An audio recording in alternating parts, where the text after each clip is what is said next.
नमस्कार, मैं राजेश भारद्वाज आप सभी का क्लैट प्रेप के ऑनलाइन प्लेटफॉर्म पर हार्दिक स्वागत करता हूं। Hello everyone, welcome to CLAT prep. आज है 3 अप्रैल 2025 और जैसा कि आपको पता है हम डेली न्यूज़ एनालिसिस करते हैं, फैक्चुअल एनालिसिस करते हैं और उसके बाद 20 क्वेश्चंस की प्रैक्टिस भी करते हैं। तो चलिए उसी सीक्वेंस को कंटिन्यू करते हैं। आज कौन सा डे है? तो आज याद रखना 3 अप्रैल। तो आज वैसे कोई ऐसा खास डे है नहीं जो हमारे एग्जाम में आने लायक हो, तो हम इसको थोड़ा सा स्किप कर देते हैं और चलते हैं आज की इंपॉर्टेंट न्यूज़ के ऊपर।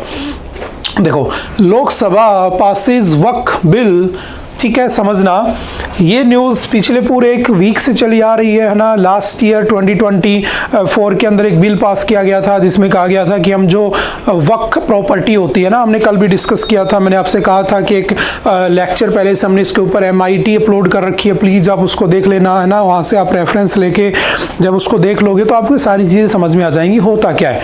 तो मैं थोड़ा सा दोबारा से, हालांकि हम इसको काफ़ी बार पढ़ चुके हैं, मैं जल्दी से रिवीजन करा देता हूँ, है ना। तो बेसिकली जो वक्फ बिल था बेसिकली वो इंट्रोड्यूस होता है 1954 में और उसको दोबारा से उसको अमेंड किया जाता है 1995 के अंदर, ठीक है।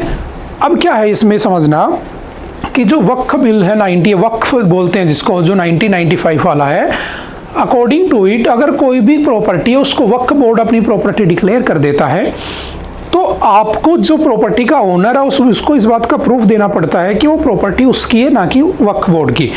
तो अगर वो इस बात को प्रूफ नहीं कर पाता कि प्रॉपर्टी उसकी है तो अल्टीमेटली वो उसी को दे दी जाती है। जैसे बहुत सारे गांव है ना, लगभग 8 लाख प्लस प्रॉपर्टीज जो है बेसिकली वक्फ प्रॉपर्टीज़ के अंडर में आती हैं, ठीक है। और होता क्या है वक्फ प्रॉपर्टी? तो सिंपल सा याद रखना, बेसिकली कोई भी एक ऐसी ज़मीन, कोई भी एक प्रॉपर्टी, है ना, जो एक मुस्लिम डोनेट करता है जो आगे चल के पब्लिक वेलफेयर के लिए यूज की जाती है ना, उस पर्टिकुलर कम्युनिटी के वेलफेयर के लिए यूज की जाती है। तो जैसे समझना काम कैसे करता है, a person donates a share in the waqf, ठीक है, कुछ भी उसने डोनेट किया, फिर उसके डोनेशन को क्या कर दिया जाता है, प्रॉपर्टी में इन्वेस्ट कर दिया जाता है। फिर उसके बाद उसका ईयरली इंक्रीमेंट होता है, यानी कि उससे कुछ आउटपुट निकलता है, उससे कुछ बेनिफिट होता है, ठीक है, उससे रेंटल इनकम आएगी, किसी भी तरह की इनकम आएगी, उसको चैरिटी प्रोजेक्ट में यूज करेंगे और वो धीरे धीरे बढ़ती भी रहेगी और उसका कुछ पोर्शन किस में यूज किया जाएगा, तो मेंटेन द प्रॉपर्टी। तो बेसिकली वक्फ क्या होता है? जो भी आप डोनेट करते हो सोसाइटीज के लिए, कल भी हमने डिस्कस किया था, ठीक है। तो उसको क्या कर दिया गया, लोकसभा में पास कर दिया गया है। जब वो एक्ट बन जाएगा तो हम उसके ऊपर दोबारा से डिस्कस कर लेंगे। कल भी हमने इसको डिस्कस किया था, काफी टाइम से चला रहा है, तो मुझे नहीं लगता इसके ऊपर हमें ज्यादा टाइम देना चाहिए, ठीक है। बढ़ते हैं, थोड़ा सा आगे चलने की कोशिश करते हैं। इसका रिजल्ट ये निकला कि आप देखोगे सिक्योरिटी टाइट कर दी गई यूपी के अंदर, है ना, क्योंकि हो सकता है दंगे फसाद हो जाए, है ना। बहुत सी जो अपोजिशन की पार्टी जो इसका अपोज कर रही है वो कह रही है कि जो माइनॉरिटीज़ हैं उनके जो फंडामेंटल राइट्स हैं, उनके जो राइट्स हैं उनका वोलेशन हो रहा है ना।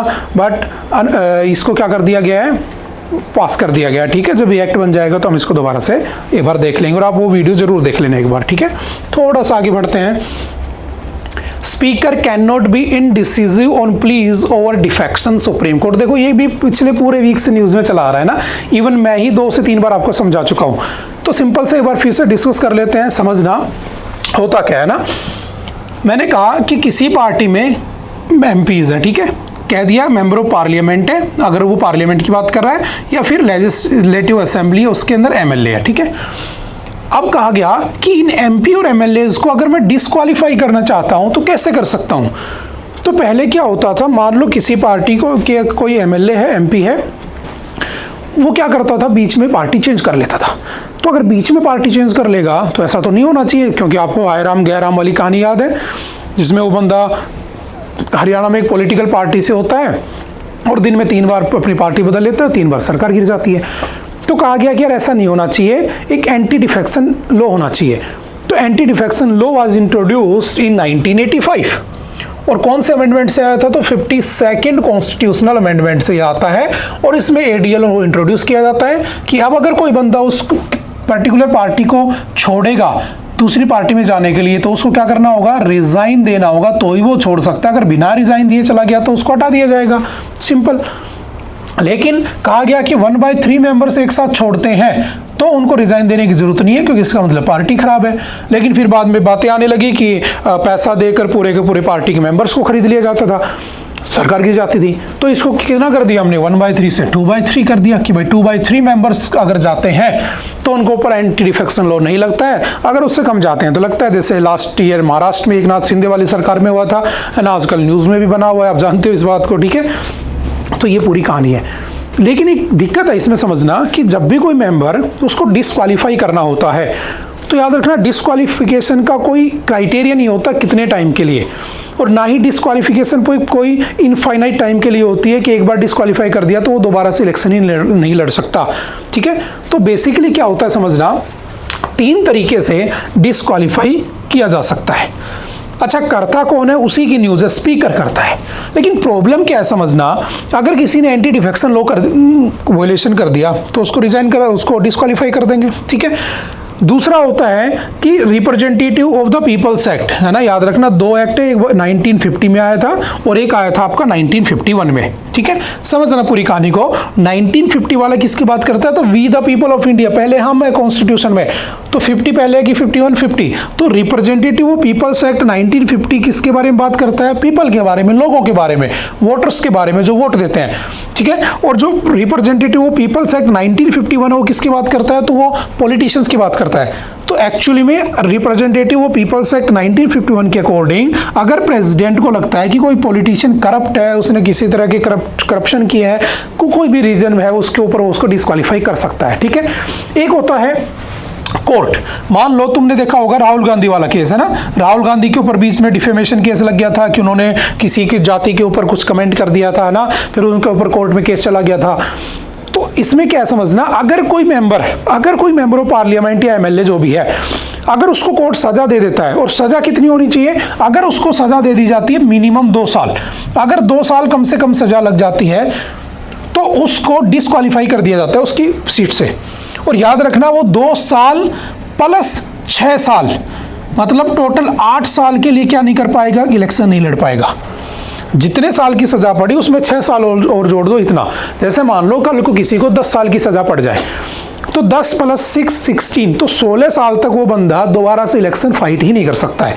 तो एक ही ये तरीका होता है उनको क्या करने का, डिस्क्वालीफाई करने का। जैसे राहुल गांधी वाला केस हुआ था, है ना, ये सब, ठीक है। हालांकि उनको किया नहीं गया था, डिफेमेशन का केस थोड़ा थोड़ा आपको याद होगा, ठीक है। एक होता है व्हीप। अब व्हीप क्या होता है समझना, ये बात व्हीप की हो रही है। व्हीप क्या होता है समझना, व्हीप बेसिकली एक डिपार्टमेंट है, एक ऑफिस है ना, समझना बहुत अच्छे से इस पॉइंट को, बहुत न्यूज़ में पूरे हफ्ते भर हमने पढ़ा इसको। व्हीप का मतलब होता है कि एक बेसिकली ऑफिस है, एक डिपार्टमेंट है, एक पर्सन को नियुक्त कर दिया तुमने, अपॉइंट कर दिया, ठीक है। मान लो कि मैं आपका व्हीप बना हुआ हूँ। अब क्या हुआ, आपकी पॉलिटिकल पार्टी है, अब मान लो उस पॉलिटिकल पार्टी में 100 मेंबर है, ठीक है, और ये मैंने कह दिया कि बीजेपी है, ठीक है, और ये कांग्रेस, समझना, ठीक है। अब कांग्रेस के 100 आदमी हैं और कोई बिल आया, बीजेपी लेकर आई क्योंकि रूलिंग पार्टी है, समझना, और बीजेपी के उस बिल के ऊपर मैं एज ए वीप मैंने इनसे कहा, कांग्रेस वालों से, कि भाई देखो तुम 100 लोग हो, तुम्हें इनका अपोज करना है, इनके तरफ नहीं जाना है, इनके तरफ काम नहीं करना है। बट क्या हुआ कि इसके 10 मेंबर जो थे ना, इसके सपोर्ट में आ गए, बिल के सपोर्ट में आ गए, जबकि मैंने इनसे क्या कहा था कि इसका क्या करना है, अपोज करना है, लेकिन ये मेरी बात ही नहीं मान रहे थे। तो ये होता है व्हीप, है ना। अगर वो मेरी पार्टी के मेंबर्स अगर पार्टी के व्हीप की बात ना माने तो वो कह सकते हैं, ये व्हीप कहेगा किससे, स्पीकर से, क्योंकि स्पीकर ही उसको क्या कर सकता है, डिस्क्वालीफाई। लोकसभा की बात करूं तो स्पीकर, जैसे ओम बिरला इज और करंट एट प्रेजेंट कौन है, स्पीकर ऑफ लोकसभा। और अगर बात करूं राज्यसभा तो चेयरमैन, जो कि एक्स ऑफिशियो चेयरमैन कौन होता है, vice president of India, article 64 में लिखी है बात, ठीक है। अब क्या हुआ, अब मैंने स्पीकर से कहा कि भाई ये मेरे 10 बंदे मेरे अगेंस्ट में जा रहे हैं, इनको क्या कर दे, डिस्क्वालीफाई कर दे। लेकिन आप एक बात जानते हो, speaker is also appointed by the ruling party, and ruling party के फेवर में चल रहा है। तो स्पीकर कहीं ना कहीं किसका फेवर ले लेता है, रूलिंग पार्टी का फेवर ले लेता है। और जब स्पीकर उसका फेवर ले लेता है तो इसमें ये डिसाइड नहीं है कि उसको जो डिस्क्वालीफाई करना चाहते थे उसको डिस्क्वालीफाई करने के लिए टाइम कितना लिया जाएगा। तो कई बार क्या होता है, जैसे स्टेट गवर्नमेंट में भी होता है ना, सेंट्रल गवर्नमेंट में भी होता है कि 5 साल की सरकार है, 4 साल तक उसने क्या किया, डिस्क्वालीफाई नहीं किया उसको, तो 4 साल तक वो जबरदस्ती उसकी बात माना, उसका सपोर्ट करते रहे। लेकिन एक बात ध्यान रखना, इनको सपोर्ट किसका करना पड़ता है, इनको वोट किसकी तरफ देना पड़ता है, वो समर्थन जरूर कर दो उसका, लेकिन उनको वोट तो अपनी पार्टी की तरफ से ही देना पड़ता है। जैसे आपने देखा होगा शत्रुघ्न सिन्हा जब बीजेपी ज्वाइन किए थे तो वो बीजेपी के अगेंस्ट बहुत बार बोल देते थे, है ना, लेकिन जब वोट देने की बारी आती थी तो हमेशा उसी के ऊपर उसी की तरफ ही बोलते थे। बात समझ में आ रही है? क्योंकि अगर तुम व्हीप का वोलेशन करते हो तो तुम्हें डिस्क्वालीफाई कर दिया जाएगा। बात समझ में आ रही है? लेकिन अगर कोई अगेंस्ट वाली पार्टी का है ना, दूसरी अपोजिशन पार्टी का है, वो बंदा अगर रूलिंग पार्टी को सपोर्ट कर रहा है तो उसको डिस्क्वालीफाई करने के लिए अपोजिशन कहेगा, लेकिन वो नहीं करेगा तो बेसिकली क्या हो रहा है, रूल्स का वोलेशन हो रहा है। तुमने अपने बंदे को तो चुप करा दिया जो तुम्हारे लिए अगेंस्ट में बोल रहा था कि देख ले डिस्क्वालीफाई कर दूंगा, वोट इधर ही देना पड़ेगा, बोल ले जो बोलना है, वोट मुझे देगा। लेकिन क्या सामने वाले को कह सकते हो? नहीं कह सकते। तो अभी सुप्रीम कोर्ट में केस चल रहा है, तो सुप्रीम कोर्ट यही कह रहा है कि भाई speaker can not be indecisive. Speaker indecisive नहीं होना चाहिए, उसको डिसीजन लेना चाहिए। मैंने कुछ दिन पहले भी आपको बताया था, एक आर्टिकल था कि उसको अपना टाइमलाइन फिक्स कर देना चाहिए कि मैं इतने टाइम में बताऊंगा। जैसे आपने देखा होगा स्टेट डिपार्टमेंट में होता है ना कि जो गवर्नर होता है, गवर्नर बिल पास करने में 3-3, 4-4 साल ले लेता है, 5वें साल में तो सरकार बदल जाती है। तो गवर्नर के पास भी डिसीजिव पावर होनी चाहिए कि वो कितने टाइम में बिल के ऊपर हाँ या ना कर देगा। बात समझ में आ रही है? तो वहां पर भी इसका इशू उठाया जा रहा है। तो आज भी कॉन्स्टिट्यूशन के इतने साल बाद हमारे यहाँ पर छोटे छोटे कॉमन पॉइंट बचे हुए हैं। बात समझ में आ रही है? जैसे अगर बात कर ली जाए, जो आपके मान लो किसी मेंबर के ऊपर चार्जेस लग गए, ठीक है, और उसको 2 साल की सजा पड़ गई, तो लोग क्या करते थे, अच्छा सजा पड़ गई ना, दोबारा से अपील डाल देते थे, केस चलता रहता था, फिर दोबारा से नए सिरे से केस शुरू होगा और केस चल गया 25 साल। उस आदमी की उम्र है 60 साल, MP है, 25 साल केस चल गया, हो गया कितने का वो 85 का, 86वें साल में उसकी होगी डेथ। तो फिर क्या मतलब रहा उसको डिस्क्वालीफाई करने का, उसके ऊपर केस लगाने का? तो पहले ऐसा ही होता था, है ना, होता है ना कि हमारे यहाँ ऐसा ही होता है, तो हमारे यहाँ ऐसा ही होता था। फिर एक केस आया लिली थॉमस, तो लिली थॉमस वाला केस था 2013। इसमें सुप्रीम कोर्ट ने कहा ये बिल्कुल नहीं चलेगा। अगर किसी बंदे के ऊपर उसको सजा पड़ जाती है तो तुरंत उसी दिन से उसको क्या कर दिया जाएगा, डिस्क्वालीफाई कर दिया जाएगा। अब चाहे नेक्स्ट केस में जब तक वो बरी नहीं हो जाता है, जब तक वो सजा पूरी नहीं कर लेता, वो डिस्क्वालीफाई ही रहेगा। बात समझ में आ रही है? तो इस वाले केस को भी थोड़ा सा ध्यान रखना। एक बार दोबारा से, what is whip, I think आप समझ चुके होंगे। What is ADL, anti defection law कब आया था? 1985 में, जो दल बदल ना हो सके, ठीक है। स्पीकर उसके अंदर सबसे इंपॉर्टेंट रोल रहता है, वही उसको डिसाइड करता है किसको क्वालिफाई रखना है, किसी को डिस्क्वालीफाई करना है, ठीक है। वही लोगों के माइक बंद ऑन करता रहता है, आप देखते रहते हो लोकसभा टीवी, ठीक है।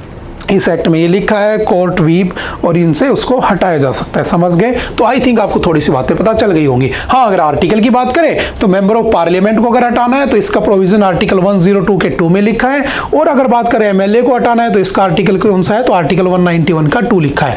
जैसे लास्ट टाइम जब झारखंड के CM थे हेमंत सोरेन, उनके ऊपर माइनिंग के अंदर इलीगल तरीके से करप्शन का चार्जेस लगे थे, तो उस समय आर्टिकल 191 और 192 काफी न्यूज में रहते थे, ठीक है।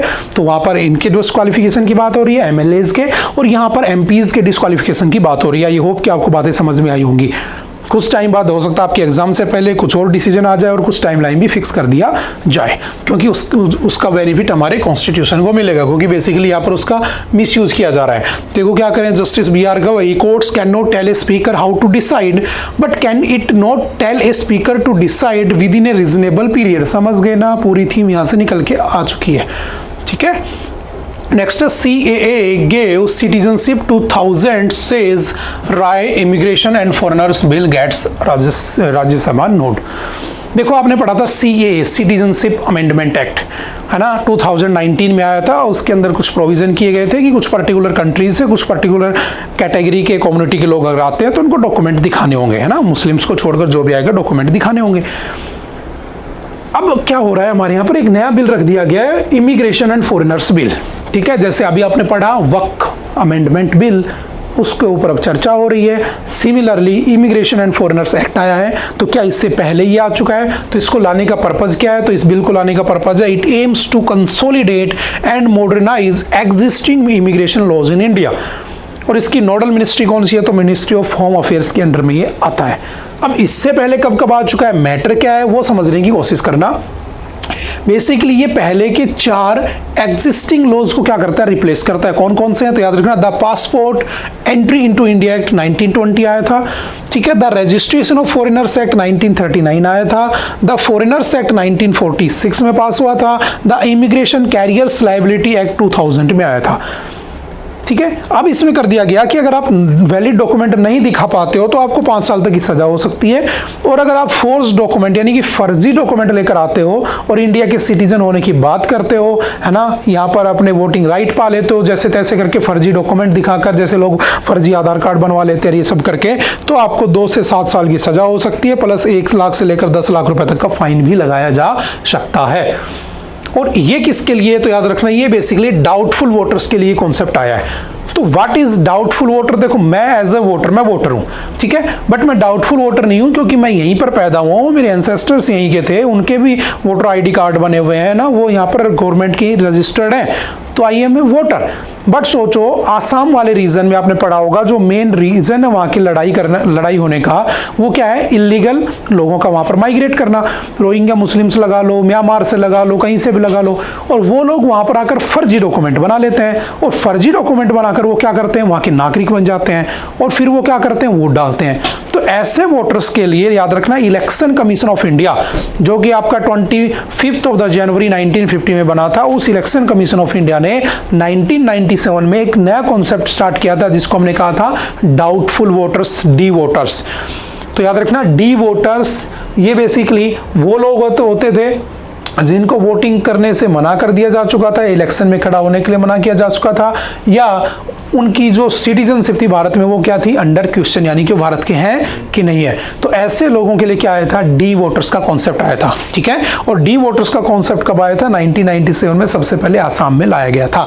तो ये कॉन्सेप्ट ही खत्म कर दिया जाए, हम उन लॉज को ही अगर अमेंड कर दें, अगर हम फॉरेनर्स और इमिग्रेशन लॉज को ही बदल दें कि किस आदमी को यहाँ पर रहने का राइट है, कौन सा आदमी किस तरीके से यहाँ पे सिटीजनशिप पाएगा, तो ये सारी प्रॉब्लम ही खत्म कर दी जा सकती है। तो बस जैसे वक्फ बिल था, उसमें जो प्रॉब्लम थी, वो जो चाहते थे, जिस प्रॉपर्टी को चाहते थे अपनी प्रॉपर्टी डिक्लेयर कर देते थे, अब ऐसा नहीं होगा, है ना। अब तो इवन ये कह दिया कि वो गवर्नमेंट की प्रॉपर्टी जो इलीगल तरीके से वक्फ बोर्ड को दी गई थी वो भी वापस सरकार ले लेगी।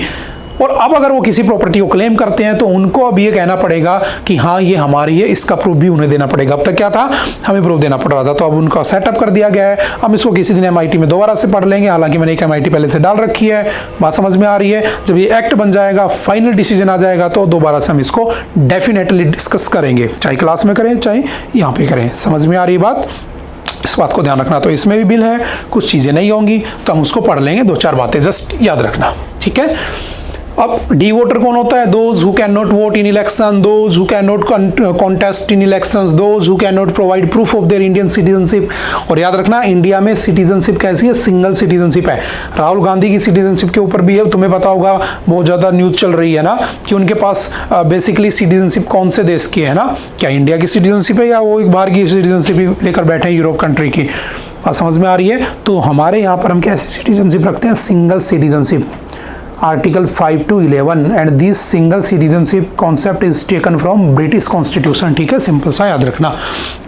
Those whose identity was classified as D voter during the revision of the electoral rolls, those whose cases are pending with foreign tribunals, ऐसे लोगों को हम क्या कहते हैं? डी वोटर कहते हैं। समझ में आ रही बात? जस्ट अभी बिल है, जस्ट बातें हो रही हैं, जब जैसे लोकसभा में पहुंचेगा फिर उसके ऊपर अमित शाह जी और ये सब डिबेट करेंगे, फिर ये न्यूज़ में आएगा, फिर दोबारा से हम पढ़ेंगे और हम ऐसे पढ़ते रहेंगे क्योंकि हम जीके वाले हैं, है ना, हमारी पढ़ाई खत्म नहीं हो सकती है। Next, Tamil Nadu adopts resolution on retrieval of the Katchatheevu. देखो ये मैं हमेशा कहता हूँ कि बार बार जो न्यूज़ में आती है वो पढ़ना चाहिए। क्या है कच्छतीउ? समझना, काफ़ी बार हमने पढ़ा है। मैंने कहा कि मान लो ये मेरा इंडिया है, ठीक है, ये यहाँ पर श्रीलंका बना हुआ है, ठीक है। इस श्रीलंका और इंडिया के बीच में एडम्स ब्रिज है, दोनों को कनेक्ट करता है, जिसे हम राम सेतु कहते हैं। इस राम सेतु के यहाँ पर क्या बना हुआ है? तो गल्फ ऑफ मन्नार बना हुआ है, ठीक है। इधर क्या है? गल्फ ऑफ मन्नार, ठीक है। इधर क्या बना हुआ है? तो यहाँ पर बना हुआ है आपका पाक स्ट्रेट। क्या बना हुआ है? पाक स्ट्रेट। और इस पाक स्ट्रेट में एक छोटा सा आइलैंड है जिसका नाम क्या है? कच्छतीउ। और ये जो कच्छतीउ है basically it was part of Indian territory, but देखो यहाँ पर क्या है? तमिलनाडु, ठीक है, पता है ना, गुजरात, उसके बाद महाराष्ट्र, गोवा, कर्नाटक, केरल, इधर वेस्ट बंगाल, उड़ीसा, उसके बाद आपका आंध्र प्रदेश और इधर तमिलनाडु। तो तमिलनाडु के बिल्कुल पास पड़ता है। तो होता क्या है? समुद्र के बीच में बना हुआ है, यानी कि आपके पाक स्ट्रेट में बना हुआ है। तो बहुत बार यहाँ पर हमारे मछुआरे जाते हैं, फिशरमैन, और वहाँ बैठ के आराम करने लगते हैं। और यहाँ से श्रीलंका क्या करता है, उन मछुआरों को उठाकर जेल में डाल देता है। समझ में आ रही है? तो पहले ये कच्छतीव किसका पार्ट था? इंडिया का। बट इन 1974 इंदिरा गांधी और श्रीलंका के बीच में एक एग्रीमेंट होता है जिसको हमने नाम दिया था इंडो श्रीलंका मैरीटाइम एग्रीमेंट। तो by this Indo Sri Lanka maritime agreement this Katchatheevu was given to Sri Lanka. But 3 condition रख दी गई थी कि कभी मछुआरे आए तो रेस्ट कर ले, कभी मछुआरे वहाँ पर रात हो जाए तो रुक जाए, और वहाँ पर एक चर्च बना हुआ है एंथोनी चर्च, वहाँ पर लोग आ सकें। ठीक है, अब समझना, जब हमारे लोग वहाँ जाते हैं तो श्रीलंका वाले उठाकर जेल में डाल देते हैं। तो सबसे ज़्यादा नुकसान किसको हो रहा है? तमिलनाडु को, क्योंकि उन्हीं के लोग पकड़े जाते हैं। तो तमिलनाडु सरकार ने क्या किया, एक रेजोल्यूशन पास कर दिया कि भाई हम इसे वापस ले लेंगे। बट एक बात याद रखना, हमारे इंडिया के जो कॉन्स्टिट्यूशन है उसका जो पार्ट फर्स्ट है, part first of the Indian constitution, जिसमें आर्टिकल 1 से लेकर 4 तक बातें लिखी है। आर्टिकल 1 कहता है India that is Bharat shall be the union of states. Article 2 कहता है कि कोई अपनी मर्जी से भारत में आ तो सकता है लेकिन अपनी मर्जी से जा नहीं सकता है। बात समझ में आ रही है? लाहौर कल भारत में आना चाहे तो हम वेलकम करेंगे, लेकिन राजस्थान का ही नहीं, मैं तो पाकिस्तान में जाना चाहता हूं तो हम नहीं जाने देंगे, है ना, अपनी मर्जी से नहीं जाने देंगे। बात समझ में आ रही है? और तीसरा आर्टिकल कहता है कि जब भी किसी स्टेट या किसी की बाउंड्री का नाम बदलना होगा तो वो कौन करेगा? पार्लियामेंट ही करेगा और कोई नहीं करेगा। और फोर्थ कहता है उन तीनों में जो अमेंडमेंट होगा वो 368 के अंडर में नहीं होगा। हमने पढ़ रखा है पॉलिटी में। तो क्या हम एक बार किसी चीज को दे चुके हैं तो वापस ले सकते हैं? तो याद रखना, एज ए एग्रीमेंट हमने उसको दिया था, तो क्या तमिलनाडु के चाहने से उसको मिल जाएगा? नहीं मिलेगा। तो बेसिकली वो कहां से चाहने से मिलेगा? पार्लियामेंट से। बट ऐसे भी नहीं मिल सकता जितना आसान तुम समझ रहे हो। बात समझ में आ रही है? तो थोड़ा सा याद रखना, काफ़ी बार हमने पढ़ा भी है। ठीक है, कहाँ पर है, लोकेशन क्या है, क्यों न्यूज़ में, क्या चल रहा है वहाँ पे। ठीक है, retrieval is the only permanent solution to protect traditional fishing rights of the states fisherman. समझ गए ना? बस वही बात है। States the resolution urging the central government to review the Indo Sri Lanka agreement. ठीक है, देखते हैं क्या होता है। चेंज होगा तो देख लेंगे, नहीं होगा तो नहीं देखेंगे। ठीक है, जैसे अर्लियर सिक्किम हमारा पार्ट नहीं हुआ करता था। ठीक है, तो सिक्किम हमारे यहाँ पर 1975 में ऐड हुआ था। By 35th constitutional amendment 1975 Sikkim was added as an associate state to India. But in Indian constitution there is no word like associate state. Even article 1 states that, article 1 क्या कहता है समझना, उसमें साफ साफ लिखा हुआ है कि हमारे इंडियन टेरिटरी की डेफिनेशन है स्टेट होना चाहिए, यूटी होना चाहिए या एक्वायर्ड रीजन होना चाहिए जिसको हमने कब्जा लिया है। ठीक है, but there is no associate word. तो by 35th constitutional amendment 1975 Sikkim was added as a associate state, but again by 36th constitutional amendment 1975 Sikkim was changed from associate state to state, क्योंकि हमारी डेफिनेशन में एसोसिएट स्टेट का word नहीं है। समझ में आ रही है? सिमिलरली ये अगर हम इसको जोड़ेंगे तो कैसे जोड़ेंगे, क्या होगा, वो जब होगा तब हम देख लेंगे। ठीक है, हो सकता है श्रीलंका प्यार से दे, हो सकता है हथियार से दे, है ना, बाद की बातें। Next, the ring of fire around Iran is tightening. समझना क्या हो रहा है। अब इसका मतलब ये नहीं है, द रिंग ऑफ फायर एक सीरीज भी आती है बेसिकली, है ना, आपने कहीं कभी देखा होगा, उसकी बात नहीं हो रही है कि कुछ ऐसा जादू तांत्रिक कुछ होने वाला है। समझना है क्या एक्चुअल में क्या है समझना। एक ईरान नाम का देश है, ठीक है, और वो चाहता है कि मेरे पास न्यूक्लियर बॉम्ब आ जाए और मैं पूरी दुनिया को फिर अपनी उंगलियों पर नचाऊंगा। समझना क्या है ये ट्रायंगल। ठीक है, बहुत अच्छी न्यूज़ है, पढ़ना इसको ना आर्टिकल को समझने के बाद। ये चाहता है कि मेरे को न्यूक्लियर पावर्ड हो जाऊं। दूसरी तरफ एक है इजराइल, ठीक है, और एक है आपका सऊदी अरबिया। ठीक है, ये दो देश हैं और इधर मैंने कह दिया आपका ईरान है। ठीक है, अब ईरान पूरे इस मिडल ईस्ट को क्या करना चाहता है, कंट्रोल करना चाहता है। बट सऊदी अरब और जो ईरान है, इन दोनों की आपस में नहीं बनती है। इवन इजराइल की भी ईरान से नहीं बनती है और इन दोनों की भी आपस में नहीं बनती है। लेकिन इन दोनों की मजबूरी है कि इन्हें इसको कंट्रोल करने के लिए बना के रखना पड़ता है, क्योंकि अल्टीमेटली इस इजराइल के ऊपर किसका हाथ है तो आपको पता होगा, यूएसए का, है ना। तभी तो वहाँ पर यहूदी लोग, जूस लोग बड़े शान से रहते हैं, क्योंकि ये बहुत अच्छी स्ट्रेटेजिक लोकेशन है किसके लिए, यूएसए के लिए। क्योंकि यहाँ पर क्या है बेसिकली, वो रेड सी और मेडिटेरियन सी के बीच में जो कनेक्ट करने वाला रीजन है उसको क्या कर सकता है, सुएज कैनाल को कंट्रोल कर सकता है। ठीक है, तो वो सपोर्ट करता है इजराइल का ताकि उसका एक्सेस वहाँ पर हो सके। ठीक है, अब क्या हुआ, सऊदी अरब है वो उसको चाहिए वेपन्स, और वो वेपन किससे खरीदता है? तो वो वेपन खरीदता है यूएसए से, तो यूएसए उसके लिए वैसे इंपॉर्टेंट है। लेकिन यूएसए के सामने प्रॉब्लम कौन है? ईरान प्रॉब्लम है कि ईरान कुछ भी करता रहता है मनमर्जी, जिसके ऊपर मनमाया बम डाल देता है। तो ईरान को कंट्रोल करने के लिए यूएसए, इजराइल और सऊदी अरब की हेल्प लेता है, और ईरान इन दोनों के अगेंस्ट में जाता रहता है। तो ये क्या करता है? बेसिकली यूरोपियन कंट्रीज की हेल्प ले लेता है। और ये ऐसा नहीं है कि ये इनसे डायरेक्टली ही लड़ता हो, इसने बहुत सारे अपने क्या बना रखे हैं, अपने हथकंडे बना रखे हैं। जैसे आपने एक नाम सुना होगा हिजबुल्लाह। What is Hezbollah? तो हिजबुल्लाह एक ग्रुप है जो 1982 में बनाया गया था, और उस ग्रुप को ऑपरेट किया जाता है कहां से? करता कौन है बेसिकली? तो आपका क्या नाम है, ईरान करता है। आपने नाम सुना होगा हाउदीज। हाउदीज को कौन ऑपरेट करता है? यमन बेस्ड एक ग्रुप है, उसको भी ईरान करता है। तो ईरान इस रीजन में अपने आप को, अपने लोगों को परेशान करने के लिए क्या करता है? बहुत सारे हथकंडे यूज करता है, बहुत सी जगह पर बॉम्बिंग कराता रहता है। बट इनडायरेक्टली ये लोग क्या चाहते हैं कि इसका क्या ना, उसके ये एक सुपर पावर के रूप में ना बन पाए। इसके पास प्रॉब्लम ये है कि इसके पास न्यूक्लियर बॉम्ब है नहीं, इसको चाहिए न्यूक्लियर बॉम्ब। तो जब इसको न्यूक्लियर बॉम्ब चाहिए तो ये सोचता है मैं किससे लूं? तो ये हेल्प ले लेता है यूके जैसे देशों की, जर्मनी जैसे देशों की हेल्प ले लेता है, और यूके और जर्मनी वाले देश इसकी हेल्प कर देते हैं। लेकिन जब वो लोग इसकी हेल्प करते हैं तो यूएसए इनके ऊपर टैरिफ लगा देता है, सैंक्शंस लगा देता है। जैसे समझना 2015 में यूएसए ने सारी कंट्रीज को बुलाया, 5 कंट्रीज को, जिसको नाम रखा गया P5+1। एक उसमें जर्मनी भी था, याद रखना। और इन सारे देशों ने क्या किया? डील कर ली ईरान से कि भाई ईरान तुम क्या करो, तुम अपना न्यूक्लियर वेपन बनाने की जो फैसिलिटी है ना उसको कैंसिल कर दो, तो हम तुम्हारे सारे सैंक्शंस हटा देंगे और हम तुमसे ट्रेड करेंगे। तो ईरान ने कह दिया ठीक है, हम न्यूक्लियर पावर प्लांट लगाएंगे। बट इंडिया ने भी तो ऐसे कुछ बेवकूफ़ बनाया था दुनिया को। जब 1968 की 1 जुलाई को, याद करो, लिंक करो कहानियों को, 1968 में जब NPT हुआ था, नॉन प्रोलिफरेशन ट्रीटी, तो इंडिया ने साइन करने से रिफ्यूज कर दिया था, डिनाई कर दिया था। उसके बाद उन्हें लगा दुनिया भर को कि हम न्यूक्लियर वेपन तो नहीं बना रहे हैं, तो हमने जबरदस्ती first nuclear power plant of India was inaugurated in 1969 at Tarapur, Maharashtra, ताकि दुनिया को लगे हम वेपन नहीं बना रहे भाई, हम न्यूक्लियर पावर प्लांट लगा रहे हैं। तो इसने भी डील कर ली कि ठीक है, मैं वेपन नहीं बनाऊंगा, न्यूक्लियर पावर प्लांट तो चाहिए ना मुझे डेवलपमेंट के लिए, मैं वो बना लूंगा। तो 2015 में इन सारे P5+1 कंट्रीज ने उसके साथ डील कर ली, और ये डील हो गई साइन। टाइम पास हुआ धीरे धीरे। अगेन इन 2018 ट्रंप की सरकार आ गई। ट्रंप साहब ने क्या किया? दोबारा से विड्रॉ कर लिया। किससे? P5+1 से। उसने कहा कि मैं इसका सपोर्ट नहीं करूंगा। समझ में आ रही है? अब दोबारा से क्या हो रहा है? तो दोबारा से जो ईरान है बेसिकली, इसको क्या किया जा रहा है? तो इसको बेसिकली तीनों तरफ से क्या किया जा रहा है? टाइटन किया जा रहा है, मतलब उसको कंट्रोल करने की बात की जा रही है।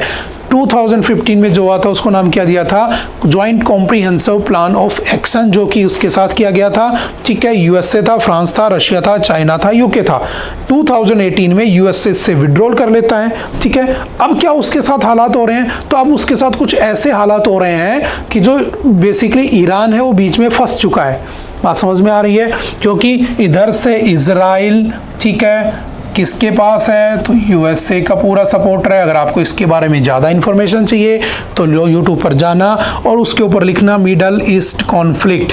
ठीक है, मिडल ईस्ट कॉन्फ्लिक्ट, ठीक है, या इजराइल हमास, पूरा उसके अंदर हमने डिस्कस किया हुआ है। ठीक है, कैसे हिजबुल्लाह बना, कैसे हाउदीज बना, कौन कौन सी कंट्रीज़ की लड़ाई है, क्या रीज़न है इजराइल के पीछे की लड़ाई का ना, पूरा 1-1.5 घंटे तक हमने उसमें अच्छे से डिस्कस किया है। तो जिस बच्चे ने वो चीज़ नहीं देखी है तो एक बार वहाँ से देख ले, फिर इस न्यूज़ को समझने में तुम्हें बिल्कुल भी एफर्ट नहीं लगाने पड़ेंगे, सब पिक्चर क्लियर हो जाएगी कि हाँ सर ऐसा हो रहा है दुनिया में। समझ में आ रही है? तो बेसिकली ईरान को चारों तरफ से दबाया जा रहा है। इसीलिए तो तुमने देखा होगा ईरान चाहता है कि मुझे बस क्या मिल जाए, ईरान के पास सुपरसोनिक मिसाइल है, लेकिन उसके पास क्या नहीं है? उसके पास न्यूक्लियर बॉम्ब नहीं है। अगर कोई उसको न्यूक्लियर बॉम्ब दे दे तो ईरान कल ही न्यूक्लियर बॉम्ब डालकर सुपरसोनिक मिसाइल में किस पे डाल दे?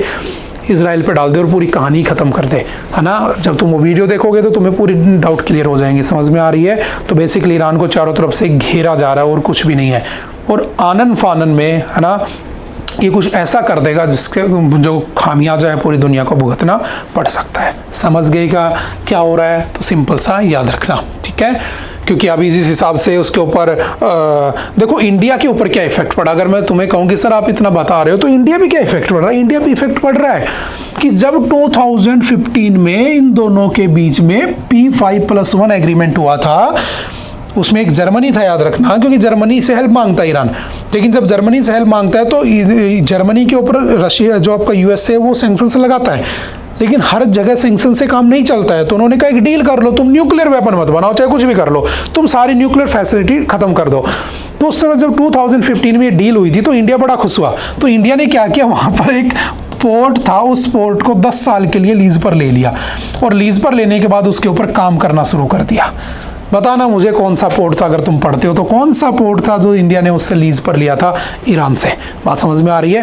बट अब दोबारा से वही कंडीशंस क्रिएट हो गई तो इंडिया का उसमें बेसिकली नुकसान हो चुका है और यही कंडीशन आपकी बांग्लादेश में हो रही है। इससे just next to next news है, आप समझना दोनों को लिंक करके, है ना, बहुत अच्छे से आपको समझ में आएगा कि एक्चुअल में हो क्या रहा है। इस पूरे इसके अंदर गाजा, इजराइल, उसके इतने पैलेस्टीनियन लोगों को मार दिया है ना, वहाँ पर हिजबुल्लाह मिलिटेंट ग्रुप है, ठीक है। तो ये पूरी कहानी अगर आपको समझनी है दोबारा से, हिजबुल्लाह लेबनान में 1982 में बना था, इराक कैसे उसमें कंट्रीब्यूट कर रहा है, ईरान का क्या रोल है ना, कौन कौन सी कंट्रीज़ हैं, कितनी बार उनकी आपस में लड़ाइयाँ हुई हैं, तो प्लीज़ आप एक बार वो लेक्चर देखना, उसके बाद यहाँ कमेंट करना इस वाली लेक्चर पर कि हाँ सर मैंने वो देखा और उसके बाद अब मेरा कोई डाउट नहीं है। अगर उस वीडियो को देखने के बाद भी अगर तुम्हें कोई डाउट रहता है तो भी कमेंट करना।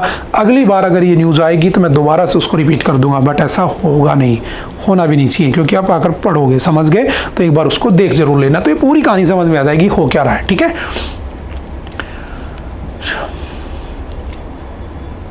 नेक्स्ट कौन सा है, digital child abuse the danger of AI based exploitation. देखो आपने देखा होगा कि किसी के साथ भी सेक्सुअल हरेसमेंट करना ठीक नहीं है ना, जैसे एक पोक्सो का केस होता है ना, POCSO protection of children from sexual offence, है ना, 2012 में आता है, 2012 में, ठीक है। लेकिन आज के एआई के ज़माने में, है ना, आज के एआई के ज़माने में क्या सेफ्टी स्टैंडर्ड्स रह गए हैं क्या?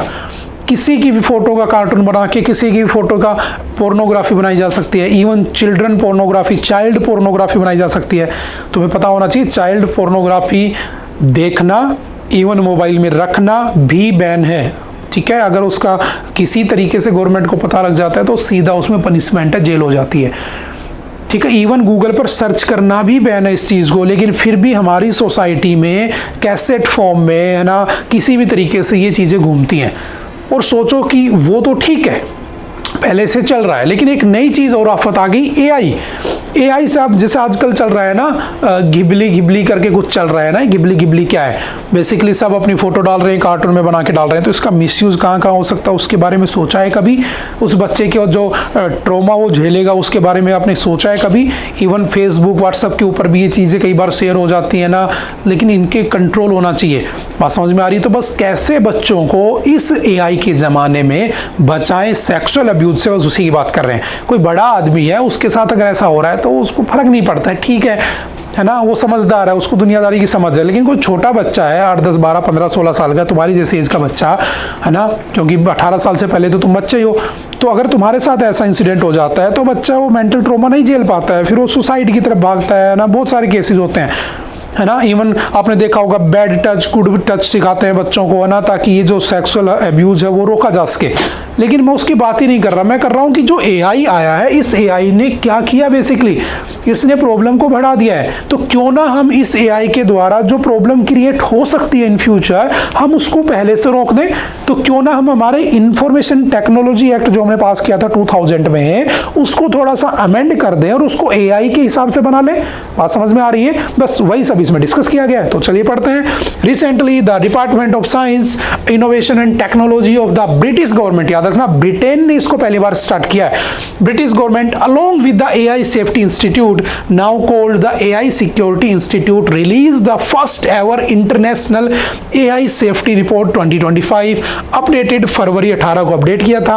It flags the imminent risk of the generation, the possession and the dissemination of child sexual abuse material, जिसको नाम दिया गया सीसैम। तो अगर कोई आपसे पूछे रिसेंटली न्यूज में था सीसैम, तो व्हाट इज सीसैम, तो याद रखना child sexual abuse material with the help of artificial intelligence tools. Additionally, the United Kingdom is making the first legislative attempt to target the threats posed by AI tools that can generate CSAM, है ना, आगे हो सकता है। तो पहला कौन है जो इस बारे में सोचा? ब्रिटेन, ठीक है। CSAM refers to material, audio, video and image that depicts a sexually explicit portrayal of a child. In a similar vein, the World Economic Forum, जो कि 1971 में बना था, हम पढ़ते भी हैं, कल भी शायद हमने पढ़ा था, in 2023 paper highlighted how generated AI can create life-like images, especially of the children। समझ गए? तो उससे भी बच्चों की सेहत पर भी नुकसान पड़ सकता है। The national cyber crime reporting portal, जो हमारा साइबर क्राइम पोर्टल है, उसके अकॉर्डिंग अगर देखा जाए तो उसने बताया कि अप्रैल 2024 तक लगभग 1.94 लाख चाइल्ड पोर्नोग्राफी के इंसिडेंट देखने को मिले हैं। ये तो रिपोर्टेड है, अगर अनरिपोर्टेड की तो मैं बात ही नहीं कर रहा, जो रिपोर्ट ही नहीं हुए, ठीक है। उसके बाद 2019 के अंदर एनसीआरबी, जो हमारा नेशनल क्राइम रिपोर्ट ब्यूरो, उसके according signed a memorandum of understanding with the National Center for Missing and Exploited Children USA to receive tip line reports on CSAM, ठीक है। मार्च 2024 तक 69 lakh cyber tip line report मिल चुकी हैं इसके बारे में, चाइल्ड पोर्नोग्राफी के बारे में। याद रखना, हमारे यहाँ पर जो इंफॉर्मेशन टेक्नोलॉजी का एक्ट आपसे पूछ लेगा, in which section of the information technology act child pornography is banned. Even उसका ट्रांसफर करना भी बैन है, याद रखना, उसका मोबाइल में रखना भी बैन है, याद रखना, ठीक है। तो कौन सा एक्ट है? तो सेक्शन 767 का बी। अगर पूछे बीएनएस का कौन सा है, तो याद रखना बीएनएस का सेक्शन 295 इसको इलीगल मानता है चाइल्ड पोर्नोग्राफी को शेयर करना। Section 13, 14 and 15 of the POCSO act क्या कहता है? तो वो भी चाइल्ड पोर्नोग्राफी को बैन करता है। तो ये कुछ फैक्चुअल डाटा भी याद रखना। और पोक्सो कब आया था? तो पोक्सो आया था 2015 में, ठीक है। बात समझ में आ रही है?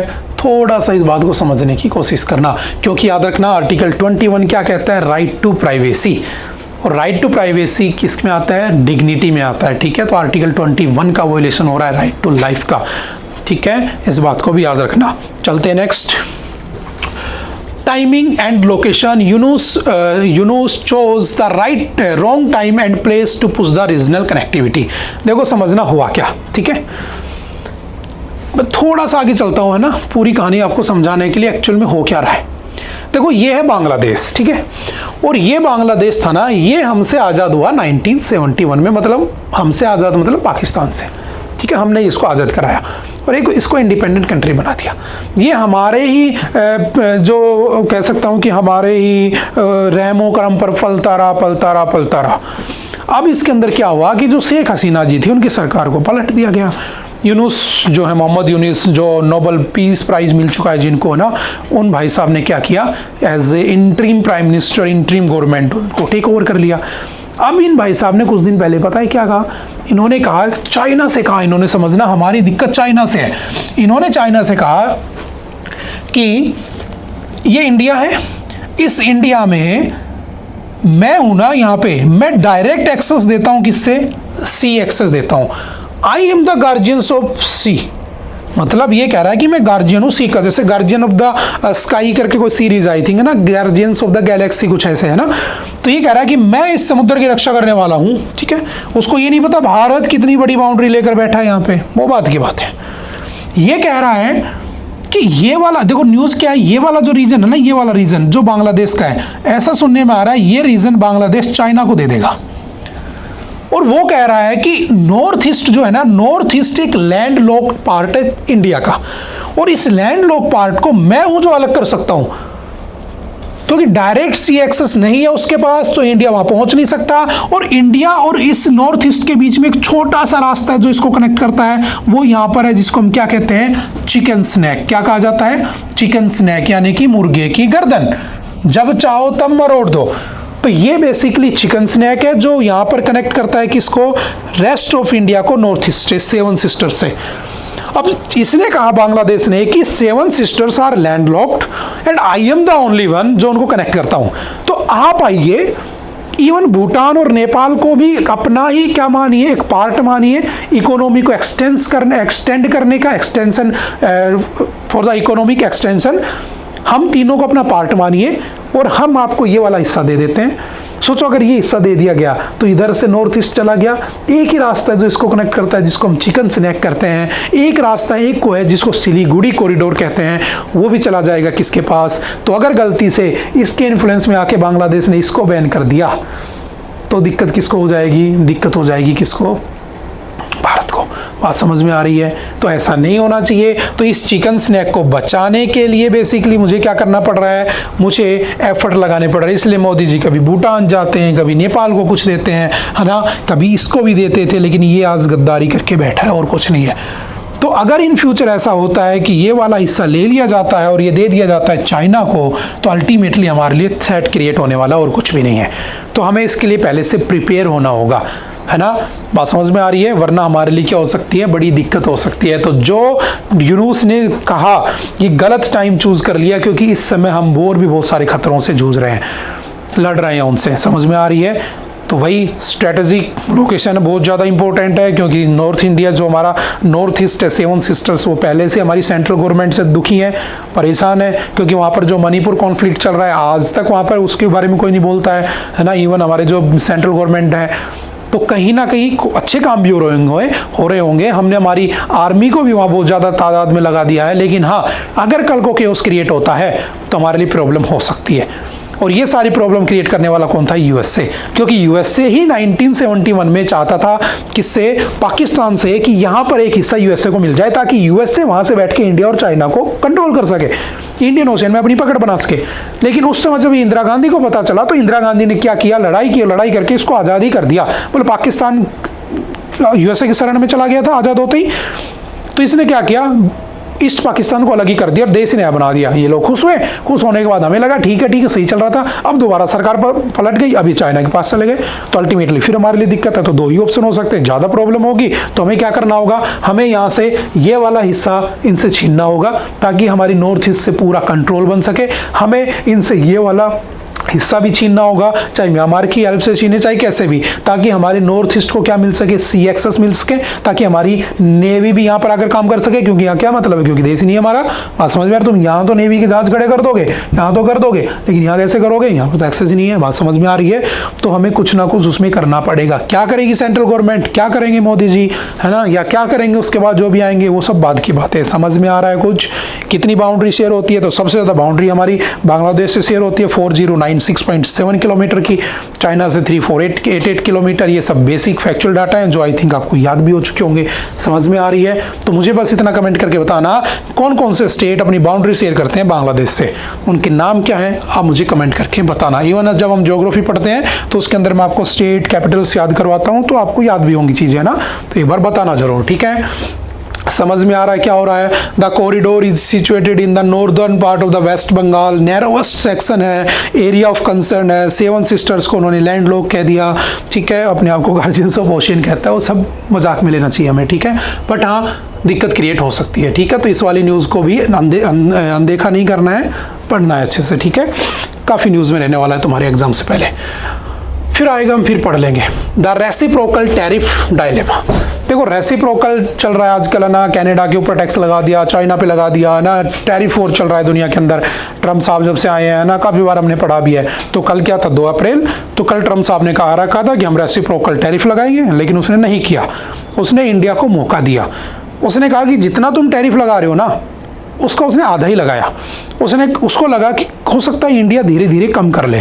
तो सिंपल वही टैरिफ वॉर चल रहा है जो हम काफ़ी बार पढ़ चुके हैं। India has been identified as the country with the highest average most favoured nation applied tariff rate 17% of any major world economy by the USTR's report on the foreign trade barriers release this week. और याद रखना, India सभी देशों का most favoured nation की list में आता है, ठीक है। अच्छा, कितना टैक्स लगाया गया? तो सिंपल से याद रखना, जैसे चाइना के ऊपर यूएसए के ऊपर, यूएसए से कितना लेता है 67, यूएसए ने कितना डिस्काउंट दे दिया, 34% का डिस्काउंट दे दिया।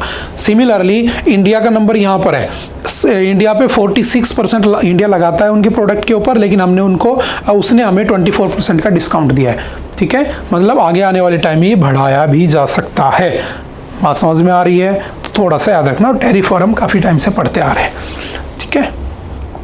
हो ना हो इस बार एग्जाम में एक पैसेज पक्का कहाँ से आएगा आपके, या तो ट्रम्प साहब से पूछेगा क्योंकि उसने इतनी चीज़ों से विड्रॉल कर लिया है, ठीक है। देखते हैं क्या होता है, पढ़ेंगे हम, क्योंकि जीके नेवर एंडिंग प्रोसेस है हमारी, है ना। Next, head of the BIMSTEC summit in Bangkok, doubt persist over Modi Yunus. देखो अभी मोदी जी और यूनुस साहब मिलने वाले हैं कहाँ पे, बिम्स्टेक। What is BIMSTEC? तो सिंपल याद रखना, बिम्स्टेक, ठीक है। बिम्स्टेक का मतलब क्या है? तो याद रखना, bay of Bengal initiative for multi sectoral, ठीक है, टेक्निकल इकोनॉमिक कॉरपोरेशन। यानी कि बे ऑफ बंगाल में हमें कंबाइंडली मिलकर इस इकोनॉमिक कॉरपोरेशन करना है, आगे बढ़ना है। बे ऑफ बंगाल का मैक्सिमम यूटिलाइजेशन करना है अपनी इकोनॉमी को ग्रो करने में, चाहे वो डिफेंस के पोर्शन में हो, चाहे वो इकोनॉमी की बात कर रहा हो, किसी भी तरीके से हमें अपने देशों को आगे ले जाना है।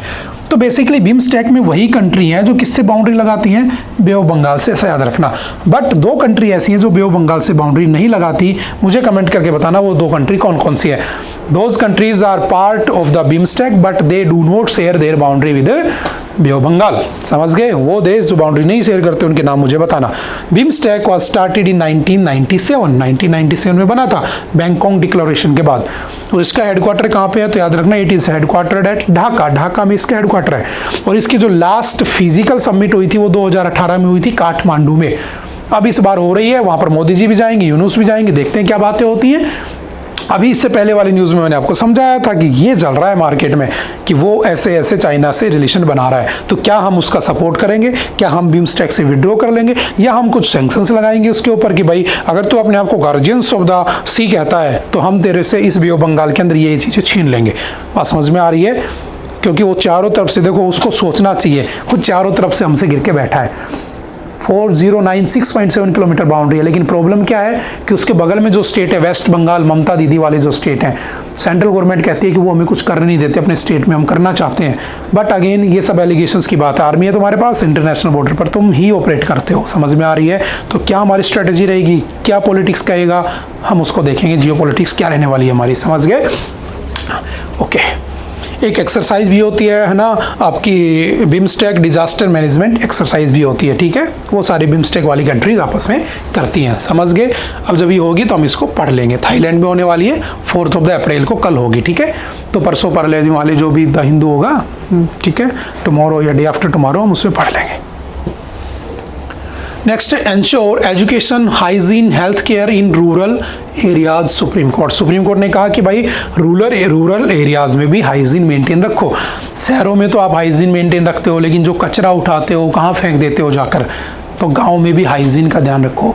क्योंकि याद रखना आर्टिकल 21 क्या कहता है, right to live with dignity plus in a healthy environment. मुझे एक हेल्दी एनवायरनमेंट में जीने का राइट है। और हेल्दी एनवायरनमेंट का मतलब मेरे को अच्छा खाना, अच्छा पीना, अच्छा रहना, मिलना पीना, मतलब पानी की बात हो रही है, ठीक है। ये सब मुझे मिलना चाहिए और मेरी हेल्थ अच्छी रहनी चाहिए। राइट टू हेल्थ है मेरे पास। इसके लिए याद रखना एक बेसिकली एक पॉलिसी आई थी जिसका नाम था National Rural Health Mission. It was passed in 2005। इसका ऑब्जेक्टिव ये था to provide accessible, affordable and quality health care to the rural population, ठीक है। एक आया था नेशनल अर्बन हेल्थ मिशन, ये आया था 2013 में। इसका जो ऑब्जेक्टिव था वो था कि जो आपका अर्बन पुअर लोग हैं उन लोगों को क्या की जाए, by facilitating equitable access to quality health care, ठीक है। जो मेरे जैसे लोग शहरों में रहते हैं उन अर्बन पुअर लोगों को क्या दी जाए, एक्सेसिबिलिटी दी जाए। इसलिए आपने सुना होगा एक जेनरिक मेडिसिन का कॉन्सेप्ट आता है ना। जेनरिक मेडिसिन सस्ती होती हैं, अच्छी होती हैं। एक स्कीम आई थी PMBJP, है ना, 2008 में। बताना मुझे क्या नाम था उस पूरी स्कीम का, PMBJP, है ना, 2008। हालांकि उस समय उनको पता नहीं था कि आगे चल के बीजेपी का ही PM बन जाएगा, बट स्कीम का नाम है, मुझे बताना 2008 में आई थी। इसका पूरा नाम क्या, हम क्वेश्चन पूछने का तरीका बदल देते हैं आज से, ठीक है। क्वेश्चन तुमसे पूछा जाएगा, आगे से answer. Hello everyone, welcome to CLAT prep. आज 3 अप्रैल 2025 और जैसा कि आपको पता है हम डेली न्यूज़ एनालिसिस करते हैं, उसके बाद 20 क्वेश्चंस की प्रैक्टिस भी करते हैं। तो चलिए उसी सीक्वेंस को कंटिन्यू करते हैं। आज का हमारा पहला क्वेश्चन है, the joint comprehensive plan of action JCPOA commonly known as the Iran nuclear deal was signed between Iran and which group of countries। हमने पढ़ा था, एडिटोरियल में भी डिस्कस किया था कि जो ईरान है बेसिकली उसको चारों तरफ से घेर लिया गया है, ठीक है, उसको चारों तरफ से बीच में फंस चुका है बेचारा, इजराइल के साथ, USA के साथ और आपके बेसिकली सऊदी अरबिया के साथ। तो बेसिकली उसके साथ एक डील हुई थी, उसमें कहा गया था कि तुम न्यूक्लियर वेपन नहीं बनाओगे। तो वो डील P5+1 हुई थी। उसमें कौन कौन थे तो याद रखना, P5+1 यानी कि China, France, Russia, UK and USA plus उसमें जर्मनी भी था जो उसने डील साइन की थी। हमने अच्छे से एडिटोरियल में डिस्कस किया था। The anti-defection law, which deals with disqualification of members of parliament and state legislatures, was added to the Indian Constitution by which amendment? तो anti-defection law was added by 52nd Constitutional Amendment 1985, जिसमें कहा गया था 1/3 members एक साथ छोड़ते हैं तो उनको नहीं किया जाएगा। बाद में इसको 1/3 से 2/3 कर दिया गया था एंटी डिफेक्शन लॉ। काफ़ी न्यूज़ में है आजकल, ये हमने एडिटोरियल में भी डिस्कस किया था। Under the anti-defection law, a member of parliament or state legislature can be disqualified if they, आपका जो एंटी डिफेक्शन लॉ है ADL, उसके अकॉर्डिंग कब किसी MP MLA को आप डिस्क्वालीफाई करोगे तो याद रखना, if they voluntary give up their membership of the political party, ठीक है, तो उनको क्या कर दिया जाएगा, डिस्क्वालीफाई, यानी कि एक पॉलिटिकल पार्टी को छोड़कर दूसरी जगह चले जाएंगे तो उनको ADL के थ्रू हटा दिया जाएगा, ठीक है, सिंपल से याद रखना। The Lily Thomas versus Union of India 2013 judgment is related to the issue of, जो 2013 का लिली थॉमस केस था, हमने उस डिस्कस भी किया था एडिटोरियल में, वो किससे बात कर रहा था तो disqualification of elected representatives convicted for the criminal offence. पहले क्या होता था, क्रिमिनल ऑफेंस के लिए अगर आप कन्विक्ट हो गए तो अगर आपको मिनिमम 2 साल की पनिशमेंट हुई है तो 2+6 ईयर यानी कि आप 8 साल तक दोबारा से क्वालिफाई नहीं करोगे। 6 साल कंपल्सरी, 5 साल की सजा हुई तो 6+5 11 साल तक नहीं लड़ोगे। 20 साल की सजा हो गई तो 20+6 26 साल तक नहीं लड़ोगे। बट होता क्या था, किसी को सजा पड़ी, दोबारा से अपील डाल दी, पेटिशन लगा दी, केस चल रहा है एक, और वो MP बना जा रहा है, MLA बना जा रहा है। तो लिली थॉमस केस में कहा कि नहीं, अगर एक बार सजा पड़ गई तो आपको डिस्क्वालीफाई कर दिया जाएगा। समझ गए? तो option number B is the right answer.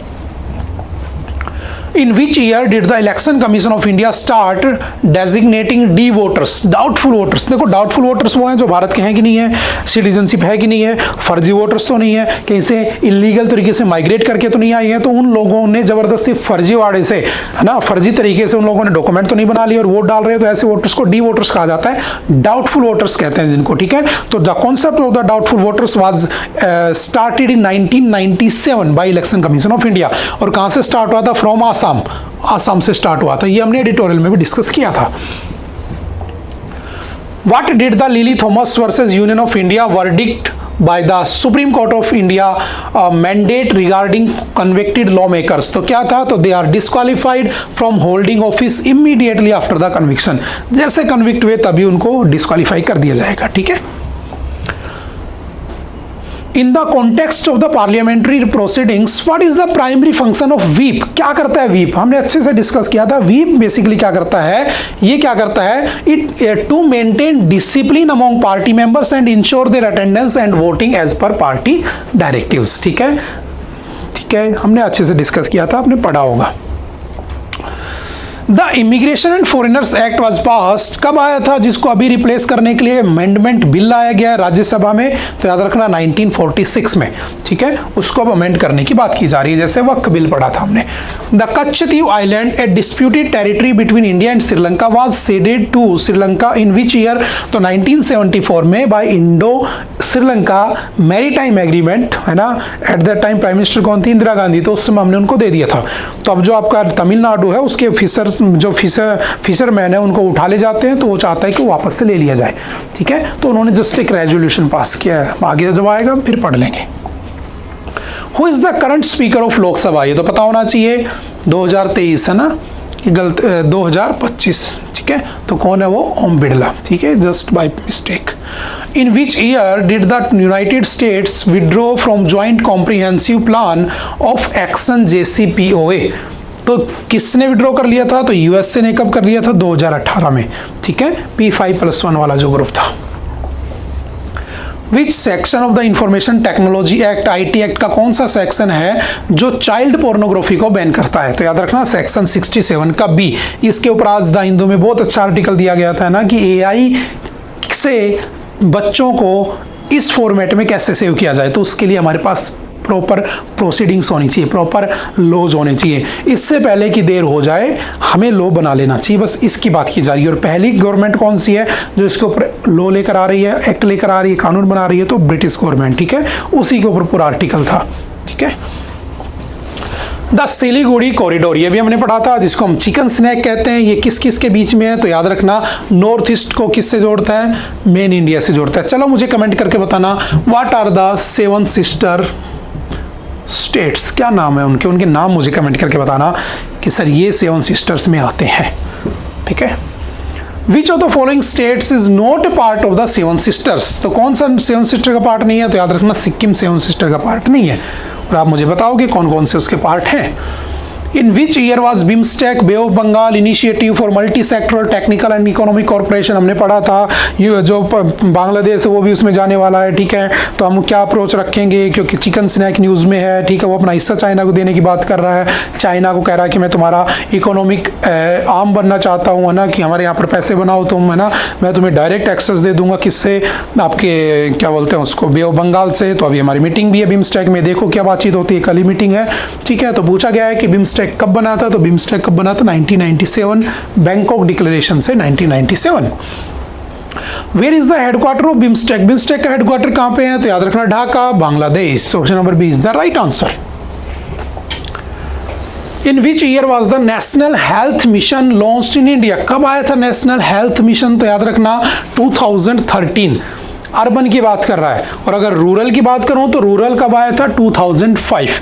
तो याद रखना रूरल हेल्थ मिशन पहले आया था 2005 में, अर्बन पुअर कब आया था? 2013 में, ठीक है, सिंपल सा याद रखना। नेक्स्ट, वेयर वाज द विकसित भारत युवा संसद 2025 रिसेंटली ऑर्गेनाइज, तो जो विकसित भारत है उसका टारगेट ईयर है 2047 कि हम 2047 तक विकसित भारत बना लेंगे। तो उसके ऊपर एक युवा संसद हुई है, कहां पर हुई है? तो याद रखना New Delhi. Option number C is the right answer.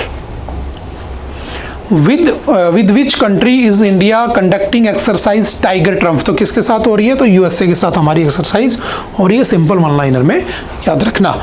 उसके बाद चलते नेक्स्ट। ओके, आई थिंक आज के लिए इतना ही था। आई होप कि आपको चीज़ें समझ में आई होंगी। फिर भी अगर किसी प्रकार का कोई डाउट रहता है तो आप एनी टाइम आकर मिल सकते हैं, पूछ सकते हैं। मिलते हैं दोबारा नेक्स्ट लेक्चर में। Okay, bye bye, thank you, have a nice day. मैं बताया करूँगा आपको, ठीक है, ताकि तुम्हारी अप्रोच जो है पढ़ने की वो और ज़्यादा बढ़े, ठीक है। अब क्या हुआ, हेल्थ केयर मिशन आता है कब? 2005 में, 2013 में, ठीक है। और अभी सुप्रीम कोर्ट का क्या कहना है कि जो बच्चे, जो गांव के लोग हैं उनके पास भी क्या होना चाहिए? हाइजीन होना चाहिए। चलो हाइजीन की बात हो रही है तो मैं आपसे पूछता हूं, what is ODF and what is ODF plus plus? बताना दोनों क्या है, कब आए थे, क्या इनका पर्पज है? What do you mean by ODF, ठीक है। गाँव को हाइजीन करने के लिए प्रोसेस लाई गई थी, और कितने गाँवों के अंदर कितने गाँव को ओडीएफ प्लस डिक्लेयर किया जा चुका है ये आप लोग मुझे बताओगे, ठीक है। चलते हैं नेक्स्ट। ओके, आई थिंक आज के लिए इतना ही था। आई होप कि आपको चीज़ें समझ में आई होंगी।